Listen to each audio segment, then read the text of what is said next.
Hello everybody, I'm so glad to be with you. You are another Romanian audience after my 3 presentations last September to help inaugurate the National Lifestyle Medicine Congress sponsored by the Romanian Society of Lifestyle Medicine under the leadership of Dr. Emanuela Mercure-Hutanu. And I'm delighted to be invited by your Dan Voiculescu Foundation to contribute to your special events this month with a focus on regenerative medicine, the prevention and reversal of chronic disease, and their impact on longevity. Now, among many thoughtful questions raised about a diet and non-communicable disease relationship, 3 major questions have emerged. Number 1, are fork and knife complicit in the cause and cure of chronic diseases? Number 2, is there a diet and chronic disease relationship? And number 3, what is that relationship? Well, we're beginning to understand more and more that most chronic diseases cannot be cured with pills and procedures. This is one of the main reasons why we have seen the emergence and explosive growth of the lifestyle medicine movement, the fastest growing medical specialty in North America and now found in 42 countries in the world. Why the emergence and energetic expansion of lifestyle medicine? Because today's epidemic of modern killer diseases, such as heart disease and stroke and hypertension, arthritis and overweight and diabetes, cannot be lessened, assuaged, and mitigated through pills and procedures. The best modern medicine can do is improve the quality of life by managing the symptoms, but cures for these chronic diseases are rare and elusive. Well, take coronary heart disease. You get your medications, you get your procedures such as bypass surgery and stents, and yet the underlying disease process continues. Regardless of all those medical treatments, you're going to die with heart disease because we have not found a medical cure for its underlying pathology. Or take diabetes. You had pre-diabetes for 5 years, but you didn't know about it. It developed into full-fledged type 2 diabetes, and eventually you got the diagnosis of the ill, and it was matched with a pill. But before too long, the dose had to be increased. More medications had to be added, ending with insulin injections. Did these medications stop the disease, the diabetes? Did these medications protect you from the cardiovascular complications of diabetes, like blindness, amputations of toes and legs, renal deterioration, stroke and heart disease, and impotence in men? Despite the enlargement and sophistication of our pharmaceutical armamentarium, diabetes today continues unabatedly because we have no medical cure for diabetes. The best modern medicine can do for a diabetic is to settle for trying to control the blood sugar levels.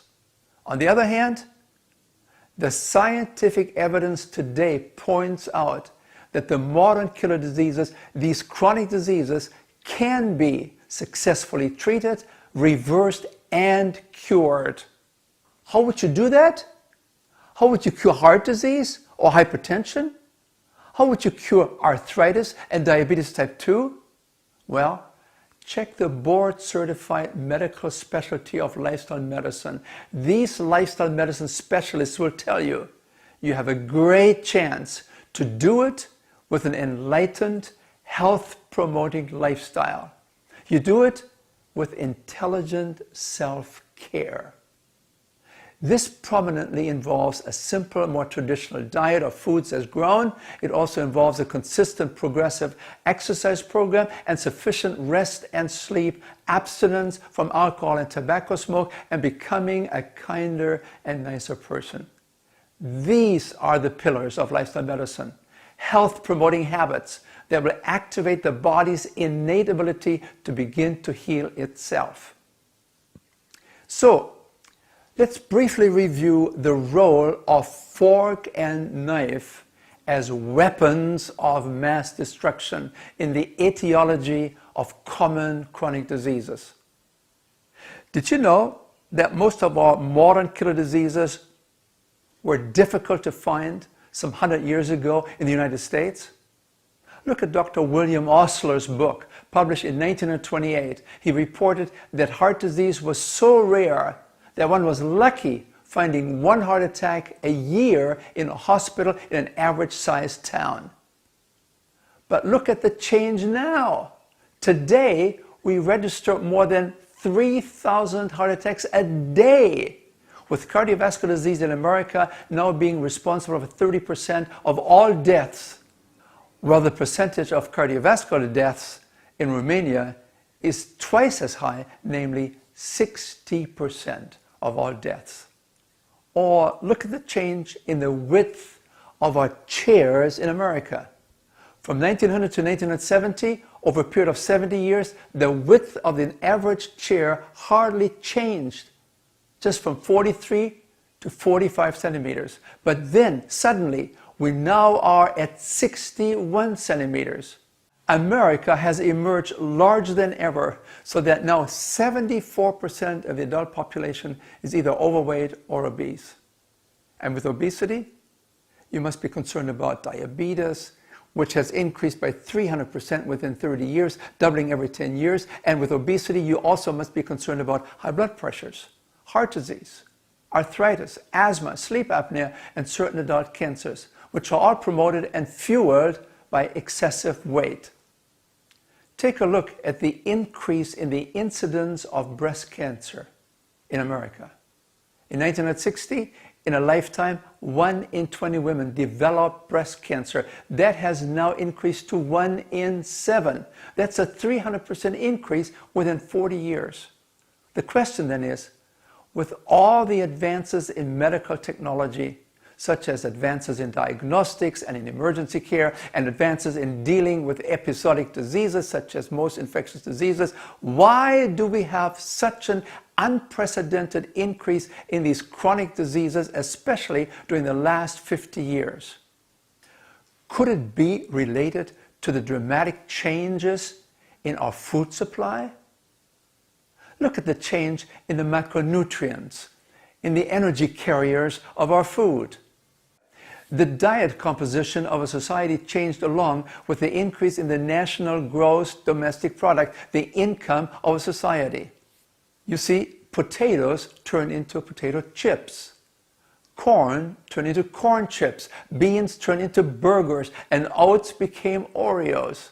Whole grains became refined flour for pizzas, donuts, cookies, and cakes. And milk was replaced with soda drinks.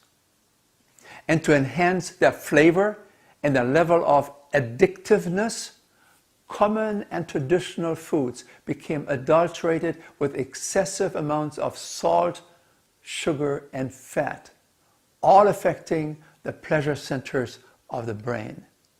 The outcome was a standard American diet that you see on the right-hand side of the graph, mostly consisting of fats and sugar, and at the same time, over time, you see a significant increase in protein, mostly from animal sources, and a decline in whole food starch, which dwindled precipitously and was largely replaced with the refined flour starch. And to unpack this major change in the diet composition, we need to look at two major dietary shifts. Beginning with the 1970s, whole foods became industrialized products, stripping them of their nutrients and fiber while increasing their caloric density. We shifted from slow foods to fast foods, and from eating at home to eating out. A new industry came into full bloom devoted to the refining, processing, and engineering of new foods. It created new flavors and titillating tastes. Backed by creative marketing efforts, all this dramatically increased the number of empty calories. Empty meaning devoid of nutritional value. These empty calories, largely coming from sugar and refined oils and fat, now account for at least 44% of all the calories eaten in America. Empty calories.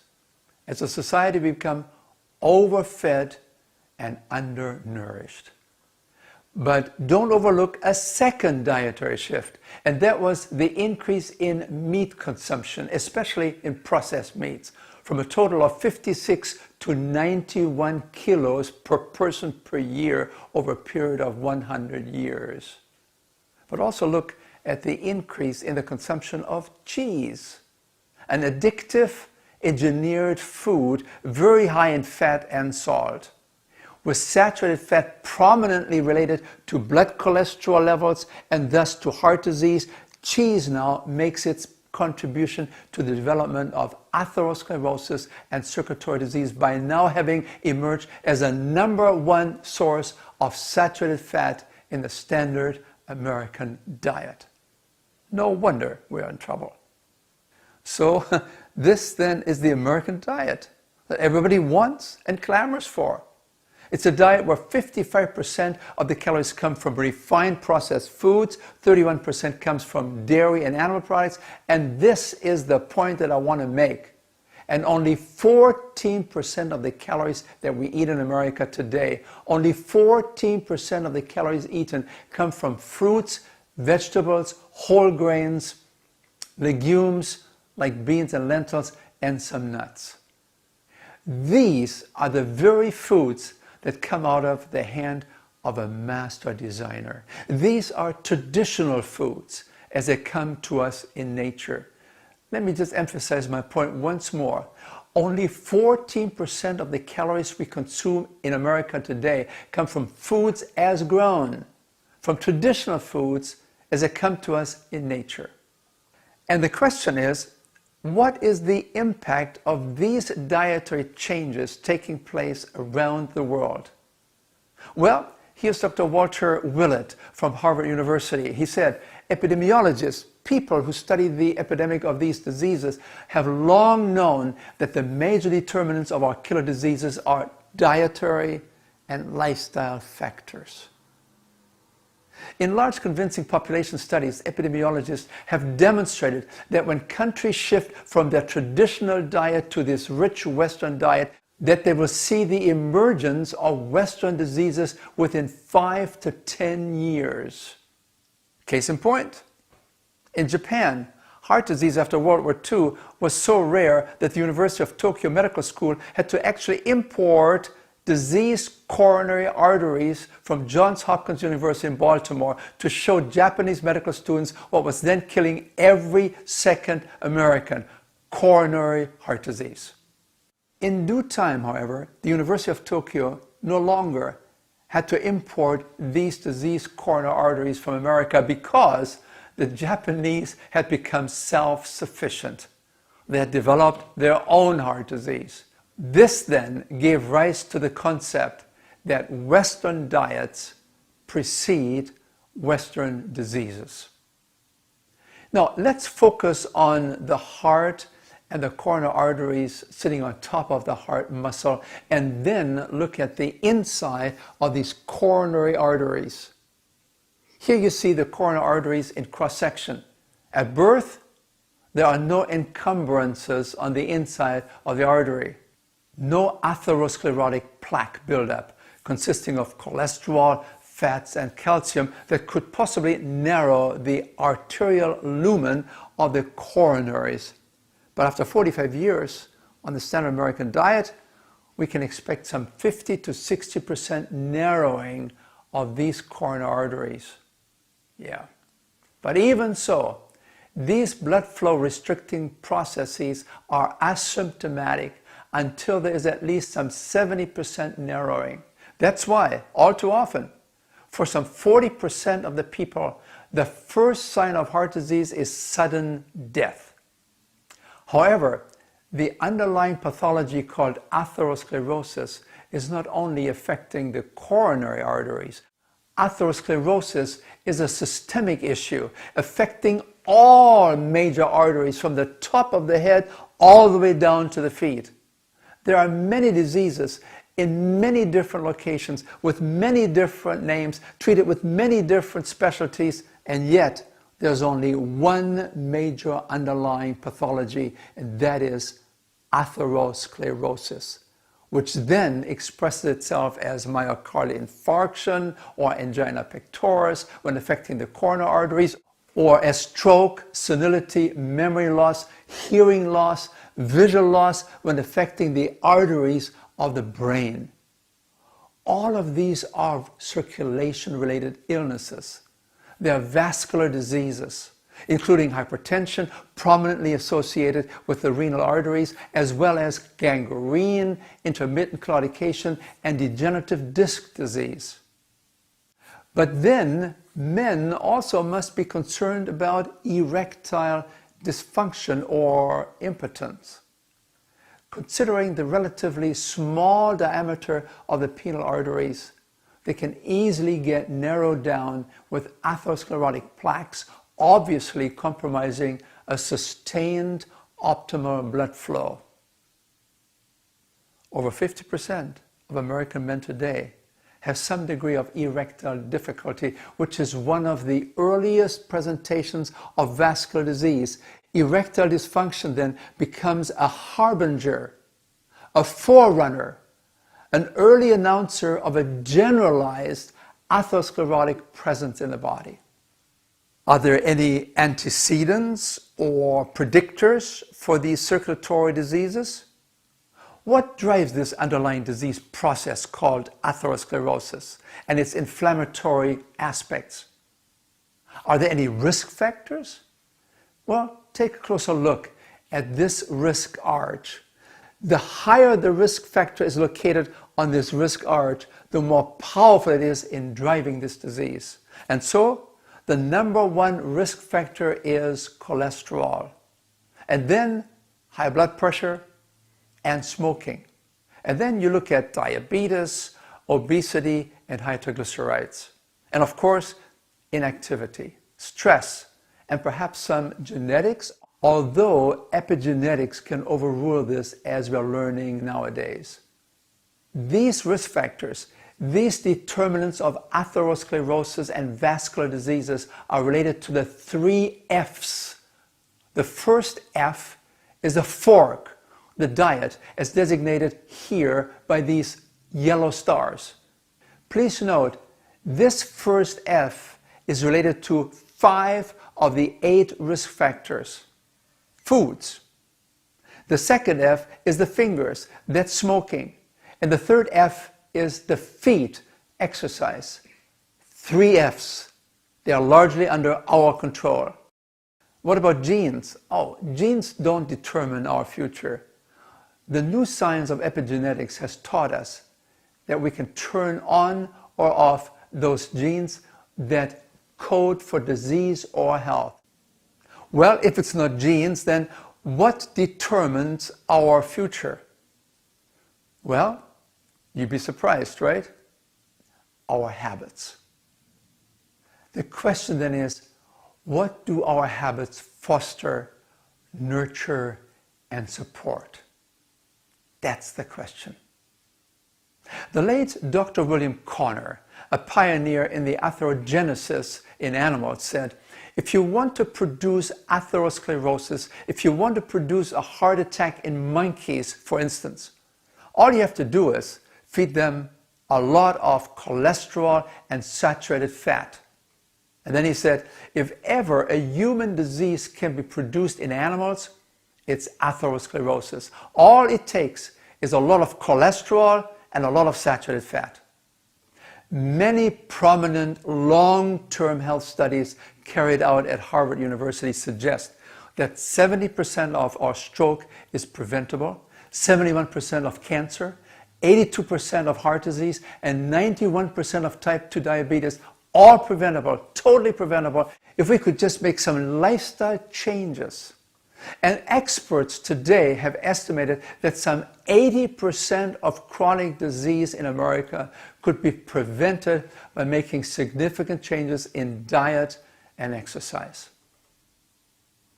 Well, what about Dr. Dennis Burkett, a giant of a man, father of the dietary fiber concept and the discovery of the Burkitt lymphoma, a cancer once prominent in African children.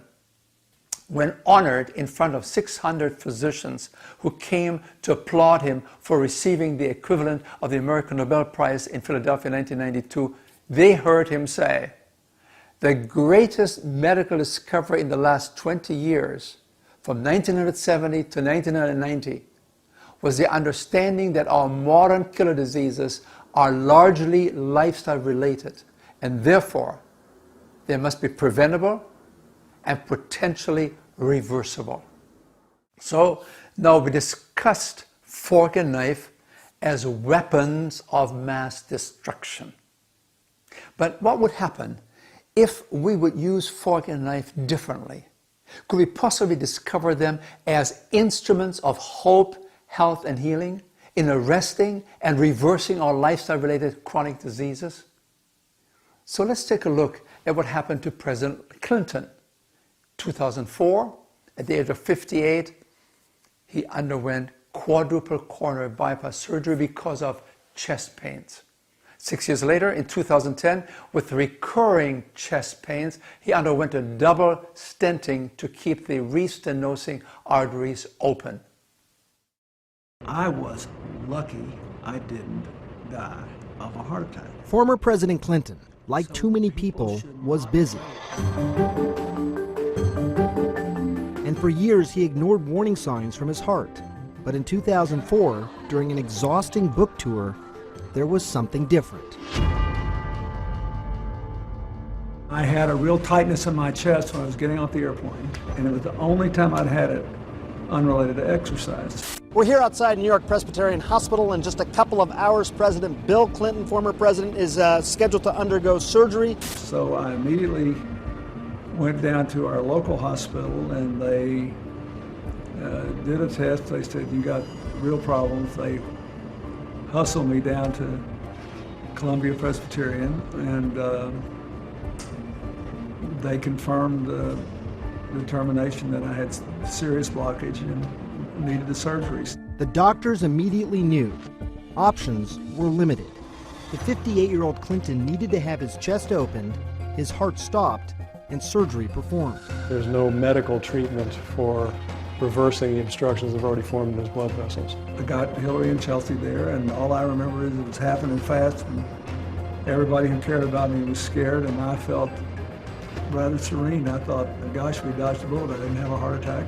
On Labor Day in 2004, Mr. Clinton had 4 blood vessels bypassed. Starting this morning around 8 o'clock, he had a relatively routine quadruple bypass operation. We left the operating room around noon, and he is recovering normally at this point. So I think right now everything looks straightforward. Another life saved, right? Really? Do we have a cure for heart disease? Will bypass surgery be the answer? The cure for President Clinton? Well, 6 years later, he is readmitted to the hospital with recurring chest pain. And with a reputation of being a big lover of fast foods and now being in the hospital again, his cardiologist at New York Presbyterian Hospital wanted to protect him from being seen as the victim of his dietary lifestyle. And so this physician made the statement that, well, this hospitalization was not the result of his lifestyle or his diet. No, really? What we have to remember, he said, is that heart disease is a chronic condition. We don't have a medical cure for this condition, but we have excellent treatments. Well, let's take a look at these treatments. Medical technology provides indeed many successful outcomes for acute and episodic diseases that come and go. We are unexcelled in diagnostics and in emergency care, and for chronic diseases, we have many treatments, but cures are rare and elusive. So let's take a look at bypass surgery. This year in America, we will do some 400,000 bypasses, and the average cost is 140,000 euros per surgery. And yet, within 12 to 18 months, about 40% of these grafted vessels are no longer functioning. We're talking about a 38 to 46% graft failure. The graft has become affected by atherosclerotic plaques because apparently very few, if anyone, is really telling these patients, you have been given a second chance. You must take advantage of that. If you want to keep these grafted vessels open and prevent the other arteries from clogging up, then you must stop smoking. You must get into a daily exercise program, and you must become committed to follow a diet that's whole food, plant-based. Limit your cholesterol and your fat intake. The best and most even-handed estimates are that only about 10% of heart attack patients have their life extended after bypass surgery. Newsweek magazine ran a special feature on that some time ago. I saw these surgical knives pointing to the chest of this patient, and I wondered, why are they bad-mouthing bypass surgery? What's going on? And then, next to the picture was the writing, one word that could save your life. And I thought, what could that one word be? And then reading the article, I discovered that this one word consisted of 2 letters. What do you think that word was? A 2-letter word that would save your life? And the letters were N-O, no. The article talked about the limitations of bypass surgery. It made the argument that probably 80% of these bypass surgeries could be avoided, could be replaced, could be taken care of in a different way through a lifestyle medicine approach. They referred to the research studies of doctors Ornish and Esselstyn, who had reversed and scientifically documented that these atherosclerotic plaques in the arteries did indeed begin to melt down, they regressed, and they opened up again within less than 1 year. Now, aside from bypass surgery, we also have angioplasty and stents. And again, here in the United States, we do about 1 million of these stents a year at an average cost of about 30,000 euros. And that is if everything goes well. But do they last? Someone disrespectfully said to me the other day, well, stents are like Pringles, like potato chips.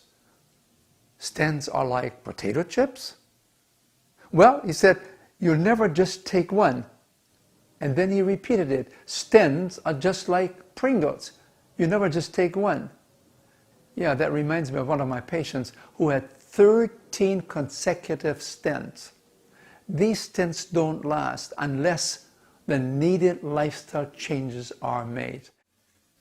And so, after the double stenting, the chief of cardiology commented on the Clinton case and said, well, actually, essentially, a stent is just a tune-up. We see people like this who come to us every 4 to 5 years. Well, actually, that's a very optimistic time frame because much of the data suggests that these stents don't really stay functional that long unless the needed lifestyle changes are made. So what about statin drugs? The most profitable drugs in the history of medicine, with over 1 trillion euros sold last year alone. What's the data? Take a look. Statin drugs, when used after a heart attack to reduce cholesterol after a heart attack, lowered the all-cause mortality by 14%. And the need for revascularization, it was reduced by 38%. So statin drugs are obviously useful in secondary prevention. On the other hand, most of these statin drugs today are not prescribed for secondary prevention, they're prescribed for primary prevention. They're prescribed in the belief that by lowering the cholesterol, they can prevent a heart attack. But what is the data really telling us? A major meta-analysis of 11 randomized controlled trials with over 65,000 participants showed that the statin drugs indeed dropped the LDL cholesterol by 30% from 3.6 to 2.5 millimoles per liter. And you say, well, that's great. With cholesterol playing such an eminent role in the development of heart disease and atherosclerosis, obviously these drugs have their place and purpose. Yeah, but then comes the second line. Quotes, but no evidence was found for any benefits of statin drugs on all-cause mortality. These drugs did not protect the heart.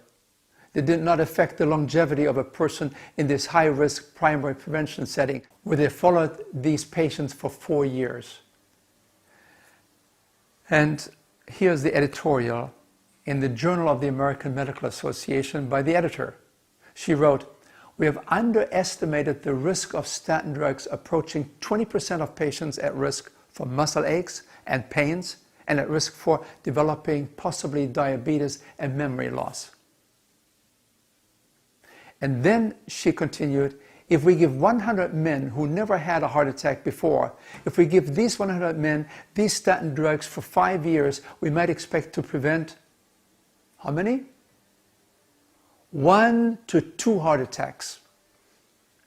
Just imagine, you take 100 men at risk for a heart attack, and you give these men statin drugs to lower their cholesterol by 30%, and you give them these drugs for 5 years at a cost of some 500,000 euros, and what you might get is a likely benefit of preventing 1 or at the most 2 heart attacks in 5 years.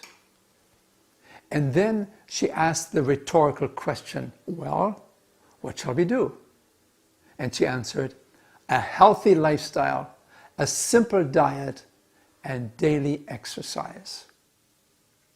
Well, we could also talk about medications that are used for lowering diabetic blood sugar levels or for lowering high blood pressure. And again, these medications don't cure. At best, they manage, they control the levels. And there are always side effects. Here's one. The ACCORD study dealing with diabetics. They provided maximum optimal medication doses to observe the effect of possibly slowing down the disease progression of diabetes. And what did they find? It was shocking. This large multi-centered study had to be prematurely discontinued, terminated, because of an increased number of deaths from heart disease. What are the lessons to be learned in this case? The more drugs, the higher the dose, the better the outcome? No. The more dangerous, the more harm you might actually encounter. And this can also be true for many high blood pressure medications. Some of them are very costly. Most of these drugs are not preventing a heart attack, although they may be helpful in preventing and delaying a stroke. But there are always side effects that the patient should be aware of. And as you know, when it comes to high blood pressure medications, one of them could very well be a decreased libido or impotence.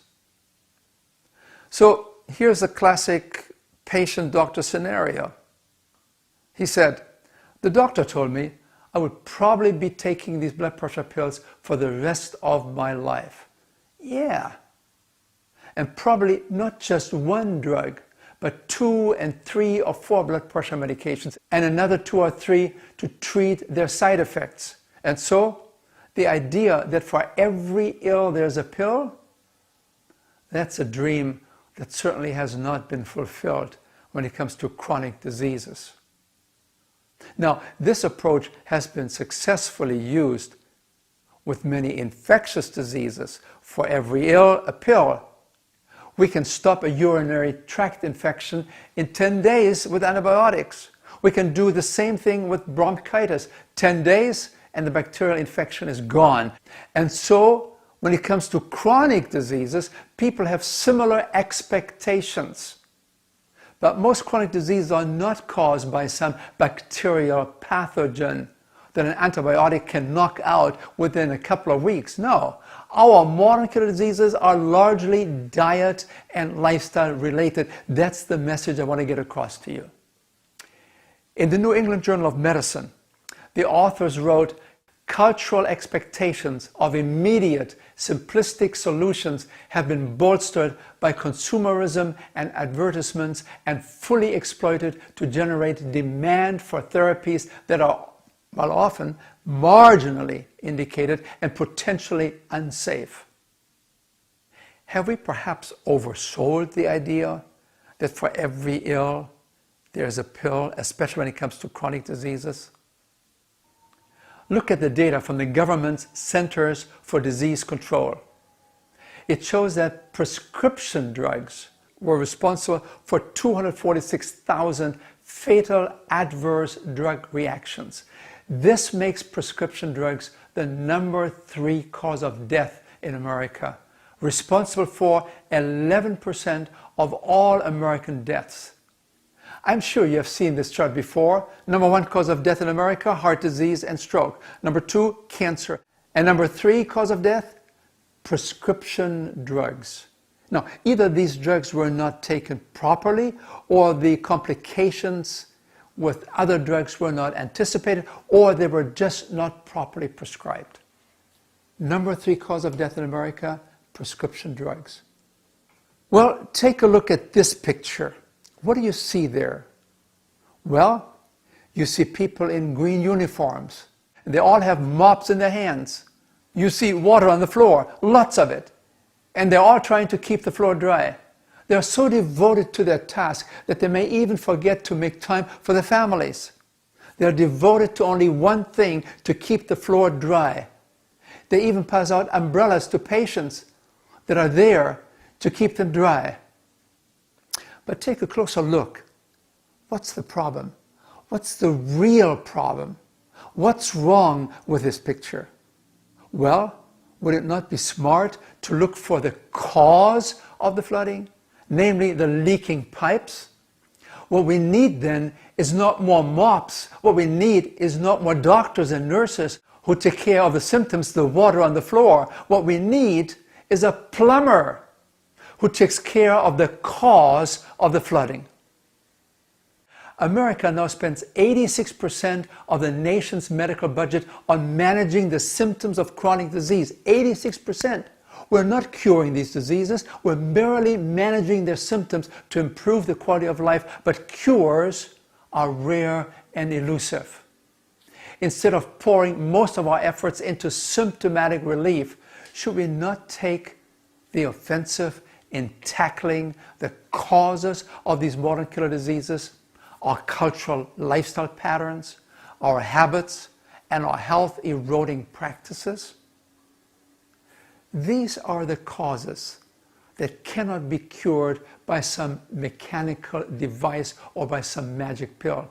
Look at this chart more closely, and you see in 1960, we spent 5% of our income as a society on medical care. As you move to the very far right, however, you see that in 2020, we spent some 20% of our income on medical care. And yet during those last 60 years, our chronic diseases have not become less. Instead, they have markedly increased because our culture and our personal choices are promoting a lifestyle that is aversive to health.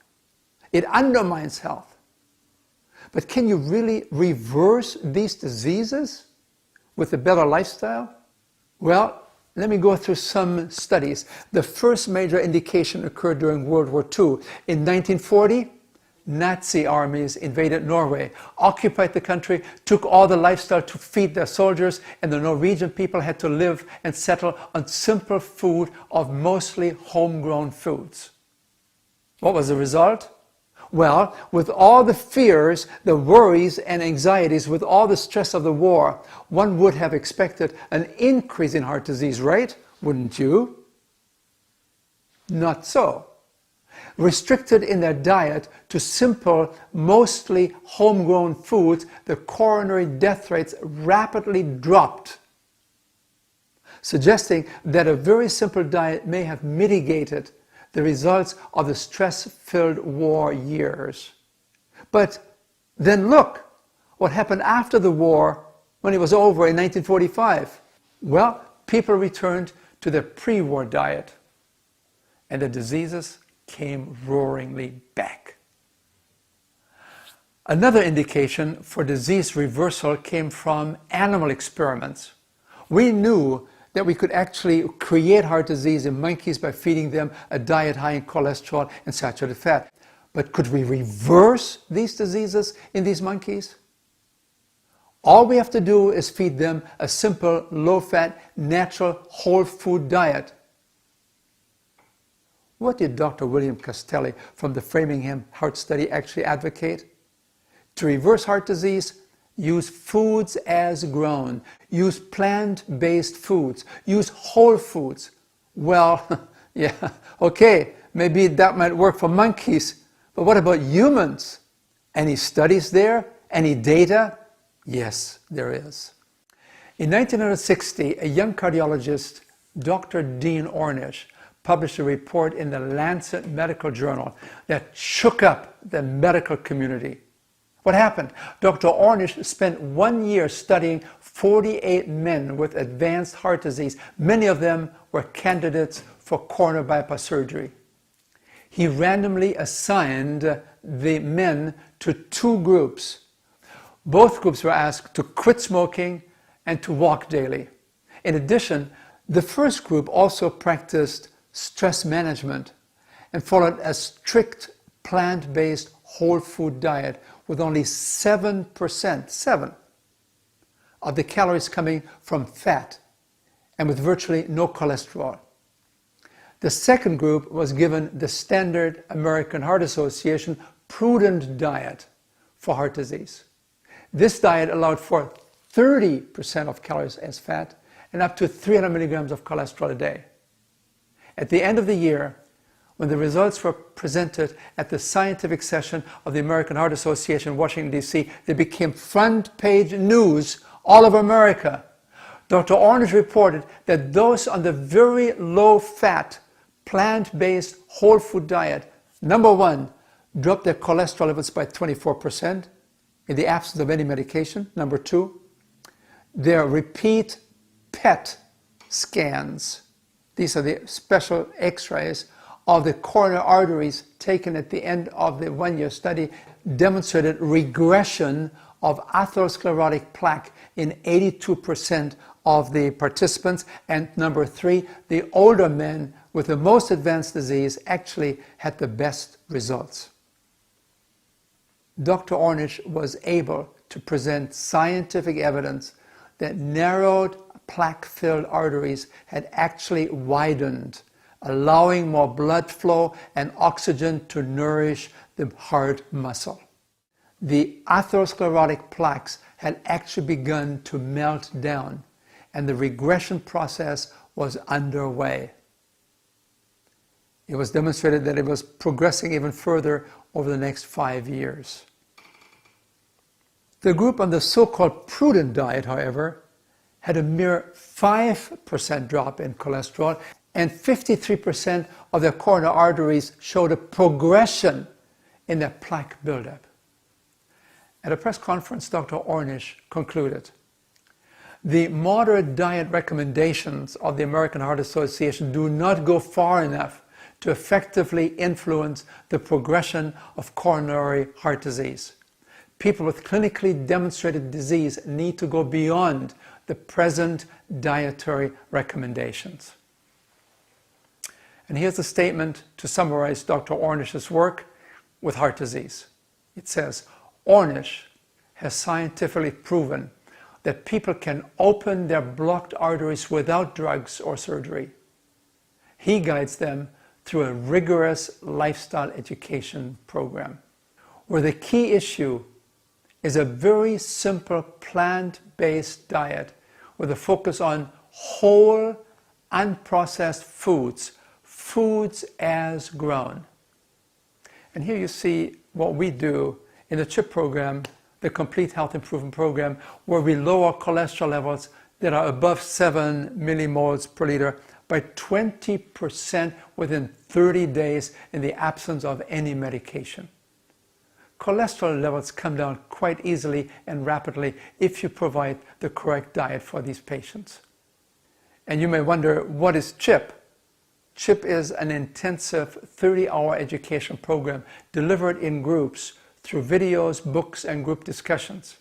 With more than 100,000 graduates, our team has published more than 45 clinical result papers in peer-reviewed medical journals.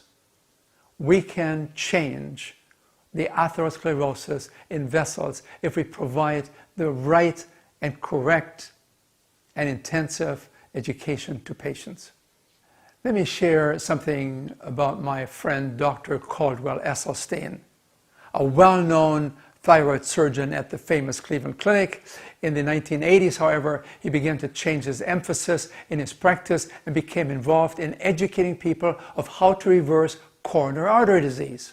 Single-handedly, this physician used a very strict whole food plant-based diet to help serious coronary patients who had been described as the walking dead. Prior to joining his dietary study in 1985, his 18 coronary patients over the previous 8 years had suffered 49 cardiovascular events. These cardiovascular events included angina, myocardial infarction, bypass surgeries, angioplasties, and strokes. During those 8 years, under excellent cardiology care at the Cleveland Clinic, the average cholesterol was 6.0 millimoles per liter.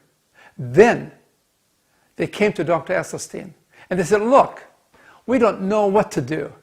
We have seen the finest cardiologists, we have had the surgeries, we had all the medications. There's nothing your surgical colleagues can do for us anymore. Can you help us with your dietary program? Subsequently, Dr. Esselstyn enrolled these 18 patients into his arresting and reversing therapy program called the ART, the ART program. Over the next 5 years, the cholesterol levels dropped from 6.0 to 3.5. During that time, being now 5 years older, these patients should have had more heart disease, more clinical events. Instead, they had none of these events. And then another 7 years later, this is now 12 years altogether, the cholesterol level is still averaging 3.6 and still 0 cardiovascular events. Think about that. 8 years under the treatment of some of the best cardiologists with the best medical care, 49 cardiovascular events. But then the people now 12 years older, when they should have had many, many more cardiovascular events, they recorded none of them. 0, 0, 0. Amazing, isn't it? The way you live is the way you die, isn't it? And here are some of the angiographic documentation. Take a look. The one on the left side shows the left arterial descending coronary artery. The circle there shows a severe narrowing of the artery permitting only little blood flow, the obvious cause of angina upon exertion. On the angiogram on the right-hand side, now 2.5 years later, the same artery, the same area x-rayed, and you see a fully functioning coronary artery with restored optimum blood flow and no more angina. The lesson? When angina patients follow a strict program using a very low-fat plant-based diet, angina pain usually diminishes within weeks, in that such a diet decreases blood viscosity, which facilitates greater blood flow and myocardial oxygenation.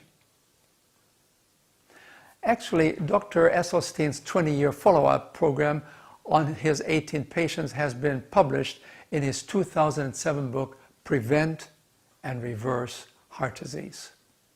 Here's Dr. Esselstyn's conclusion. Stents and bypasses have their place in emergency settings. Research, however, shows that the elective application cannot prolong life nor protect from a heart attack. In contrast, plant-based nutrition which treats disease causation, can arrest and reverse cardiovascular illness and stop the epidemic. To summarize, we have known for years that much of today's coronary heart disease can be prevented. But isn't it exciting to realize that under the proper conditions, it is now possible to reverse this disease?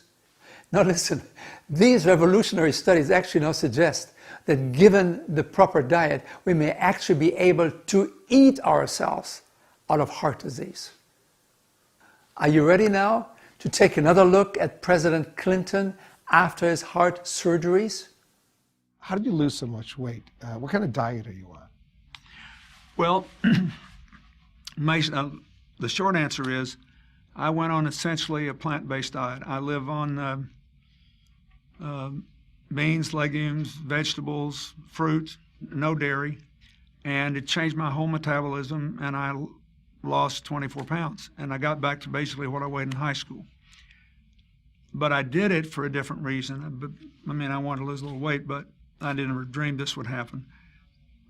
I did it because after I had this stent put in, I realized that even though it happens quite often that after you have bypasses, you lose the veins because they're thinner and weaker than arteries. The truth is that it clogged up, which means that the cholesterol was still causing buildup in my vein that was part of my bypass. And thank God I could take the stents. I don't want it to happen again. So I did all this research, and I saw that 82% of the people since 1986 who have gone on a plant-based, no dairy, no meat of any kind, no chicken, turkey, if you can do it, 82% of the people who've done that have begun to heal themselves. Their arterial blockage cleans up. The calcium deposit around their heart breaks up. This movement has been led by a doctor named Caldwell Esselstyn at the Cleveland Clinic, Dean Ornish, whom you know, out in California, the doctors Campbell, father and son, who wrote the China study, and a handful of others. But we now have 25 years of evidence. And so I thought, well, since I need to lose a little weight for Chelsea's wedding, I'll become part of this experiment. I'll see if I can be one of those that can have a self-clearing mechanism. We'll see. I hope you're healthy for many years and get to see grandchildren for many years Me to too. come.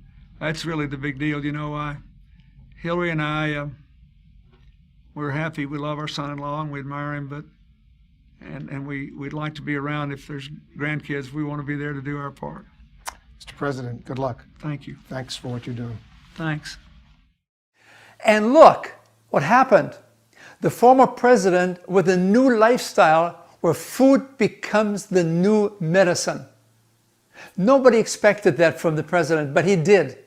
This is the new entertainment style of Bill Clinton since he saw the film Forks Over Knives, which actually means that when it comes to heart disease, the dietary fork may be more important than the surgeon's knife. Well, we can also talk about the common form of diabetes. Diabetes can be disarmed and diabetes can be reversed. You know, once we make the right lifestyle changes, it's not that difficult to do. Let me give you some examples. Here's 1995, Dr. Inder Singh published in the Lancet journal a study which he conducted with 80 diabetic patients on insulin. Dr. Singh gave these patients a very low-fat diet of natural whole foods, and within days, the blood sugar levels began to drop. And within 6 weeks, 50 of his 80 diabetics on insulin were free of any insulin and their blood sugars were normal. They were no longer diabetics, as long as they followed the program. We found similar blood sugar reductions in our CHIP program. Here, as you can see, within 30 days, 40% of the diabetics in our program were no longer diabetics in that their blood sugar levels became settled down to normal. And Professor James Anderson, a revered endocrinologist, author of over 500 books, medical articles, and chapters in books, stated with confidence that some 50 to 75% of type 2 diabetics on insulin and 80 to 90% of those on pills could normalize their blood sugars and be off medication within weeks if they changed their diet. And what would their diet be? Plant-based whole foods, high in fiber. And the same is true for high blood pressure. After attending a 30-day residential program where people followed a very simple dietary program, 55% of those high blood pressure patients on medications for at least 2 years were no longer on medication within 30 days. Their blood pressures had come down, their levels had normalized, they were no longer hypertensive. Similarly, of those attending our CHIP program, 67% of these patients entering the lifestyle program in the very high diastolic blood pressure range were no longer in that range within 30 days. Their blood pressures had normalized and they had to be taken off their medications.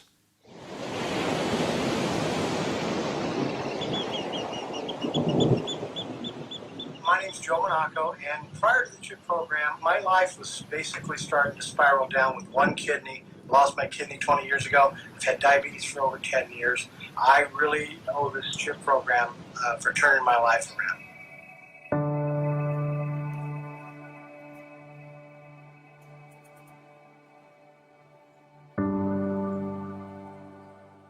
Around the world, there is a pandemic issue. Lifestyle diseases are taking over.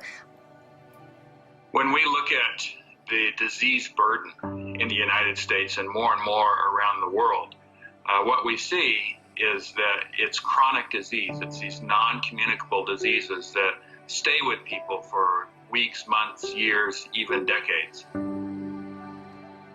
Being a medical doctor, knowing a lot about medication and drugs, I'm not against conventional medicine. I really feel it has its role, but we know that when it comes to lifestyle, conventional medicine doesn't do very well because we treat the results, we're not actually managing the cause. And this is where CHIP is so incredibly powerful.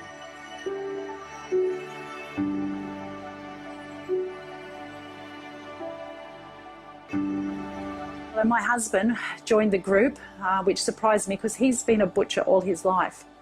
He actually lost 10 kilos in the first 4 weeks. What a joy to see someone respond in a way that our medication can't fix. CHIP can be the connection for people that don't believe that they can do better to become whole person health warriors. And I think that's what CHIP is all about. These are things that I want for my patients, and to be able to do that with this natural, holistic approach rather than prescribing a pill, to me, it's the best thing in the world. The transformation of lives that I witness, this is priceless. There's nothing that could buy that.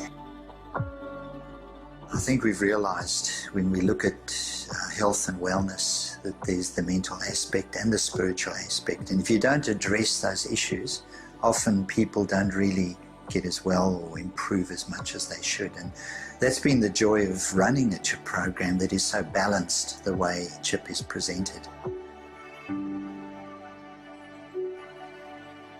My world is better.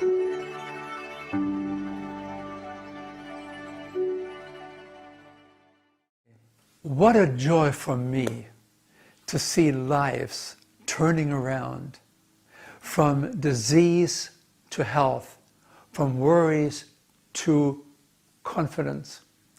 Here are then some dietary recommendations for your consideration. I think it's obvious. We need a new cow. A cow that's low in calories, no cholesterol, no saturated fat, and high in nutrients and high in fiber. Well, look at the Harvard recommended eating plate. On the first half of the plate, lots of vegetables, especially green vegetables, and fresh fruits. And on the other half of the plate, there should be lots of whole grains and plenty of healthy proteins. Those protein foods could include some animal products, but the protein-rich beans and lentils should not be overlooked. What about dairy products? The recommended Harvard eating plate left them totally out. It replaced milk as a side dish with water. And here you have the dietary recommendations by the Physicians Committee for Responsible Medicine, headed by Dr. Neil Barnard. What are they recommending? A plant-based diet with lots of whole foods coming from fruits, vegetables, legumes, and whole grains. In actual numbers then, the contrast between the standard American diet and a more optimal diet is obvious. You want to decisively reduce your fats and oils from about 100 grams on the average to about 40 grams, and your cholesterol from 400 milligrams to less than 50 milligrams. Of course, if you are choosing to be a total vegetarian, then your cholesterol intake would automatically be zero, right? Now, when it comes to the consumption of added sugars, we recommend cut back from the average standard of 35 teaspoons a day to less than 10 teaspoons a day. And cut your daily salt intake of 10 grams at least in half. But actually, the body requires only about 1 gram of salt a day, while we are taking in America 10 times that amount. And what about fiber?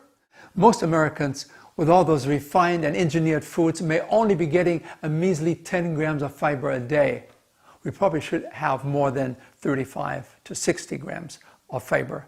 And with that, we would not only alleviate a lot of problems of the intestinal system, but we would also substantially strengthen our immune system.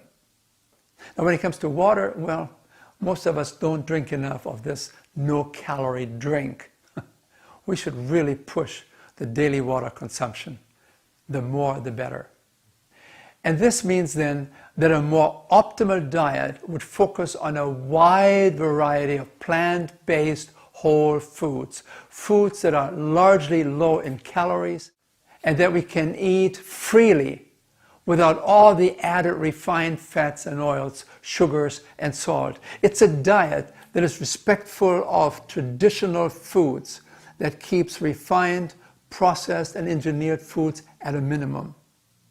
And if you insist on eating animal products, then maybe recommend that you use them only as a seasoning or as a condiment rather than as a main part of the dish.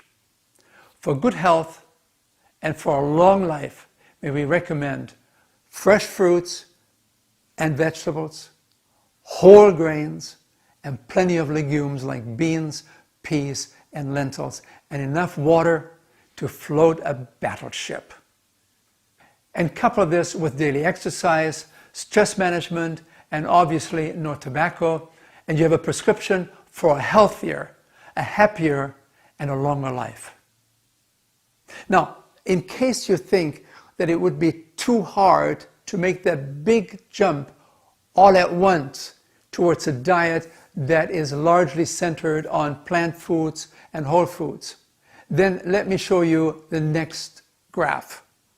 On this red and green graph, you have on your left side the typical American diet: meat, dairy, eggs, processed foods, alcohol, and lots of caffeine.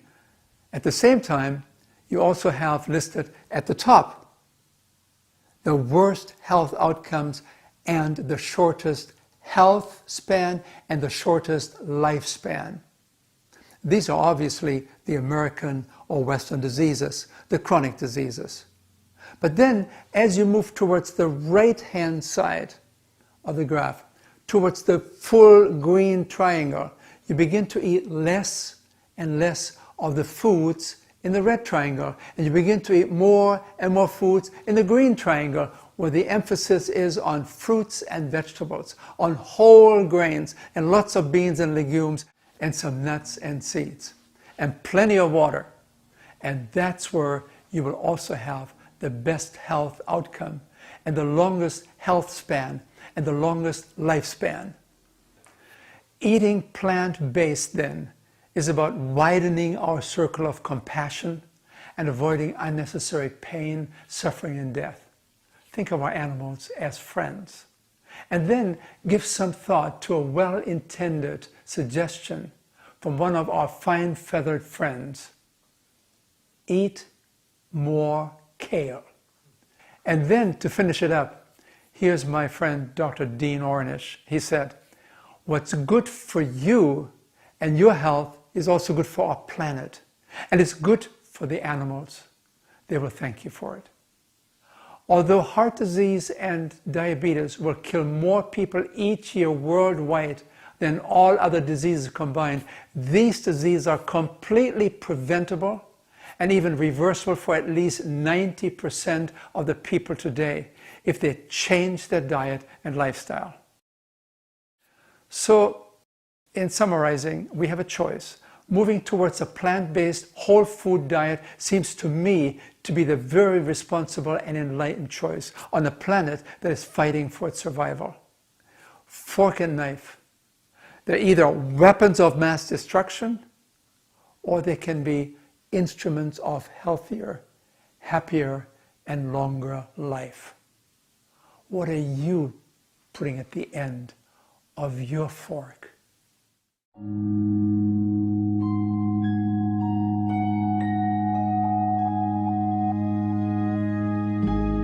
What will your last 10 years look like? Will you be quick enough for a game of tag with your grandchild? Strong enough to embrace every moment?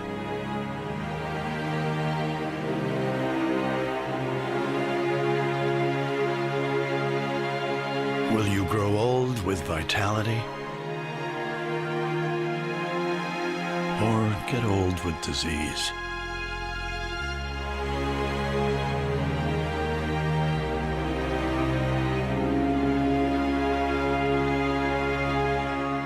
It's time to decide.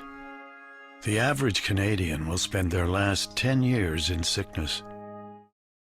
Blessings on you, good health, and a long life.